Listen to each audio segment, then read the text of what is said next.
చిన్న చిన్నగా మధ్యలో ఎవరైనా పుట్టిస్తాలో ఈ మెయిన్ ఏంటంటే మంచి మనది వాళ్ళ వైఫ్ తీసుకొచ్చి మధ్యలో వాళ్ళ పిల్లలు తీసుకొచ్చే వల్ల ఆయన కోపం వస్తుందండి. అయితే ఇప్పటి వరకు వచ్చిన ఇష్యూస్ అన్నిట్లో కూడా అసలు మెయిన్ రీజన్ ఏందంటారు వీటన్నిటికి? అన్నిటికీ అన్నిటికీ ఫస్ట్ ఆఫ్ ఆల్ ఏంటంటే ఆయనను సపరేట్గా ఉంటాడు, ఆయన ప్రశాంతంగా ఉండలేకుండా చేయడం ఎంత విష్ణు సారే చేస్తున్నాడు. సో మొత్తానికి దీనికి సొల్యూషన్ ఏందని అంటారు?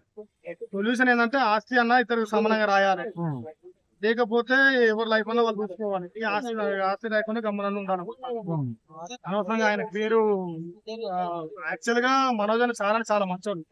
ఈ హైదరాబాద్ ఎవరన్నా రైట్ షీటర్ ఉన్నా, పైల్ వాళ్ళు ఉన్నా, లేకపోతే ఇంకెవరున్నా ఖచ్చితంగా వాళ్ళందరూ దగ్గర తీసుకుంటారు, అందరితో ప్రేమగా మాట్లాడతారు. ఆయన గుణం అంత మంచిది ఆయనది. ఇక మేము ఇస్తా సార్ అంటే నేను దగ్గర చేసాం కానీ అంత క్లోజ్ లేడు. మనోజ్ అన్న అంత ఉన్నందుకు లేదు. అయితే విష్ణు మనోజ్ తో పాటు లక్ష్మికి ఎక్కువ ఇంకా ప్రాధాన్యత ఉంటాయి. అయితే ఈ ఇష్యూస్ లో ఆమె ఎందుకు తాదూస్తలేదు అంటారు? లక్ష్మి కూతురు ఆమె రాదు అసలు. అదే ఎందుకు ఎందుకంటే ఆమె వస్తే మొదల మీద ట్రోలింగ్ జరగడం ఎక్కువ ట్రోలింగ్ లైన్ మొదలు ఆమె మొత్తం మేనేజంతో ఆమె పడతారు అందరు కలిసి. అందుకే ఆమె ఈ గొడవలు అసలుకే రాదు, ఆమె సంబంధం లేదు. అండ్ మోహన్ బాబు మీడియా మీద దాడి చేయడం కూడా దాన్ని ఏ విధంగా తీసుకోవాలి?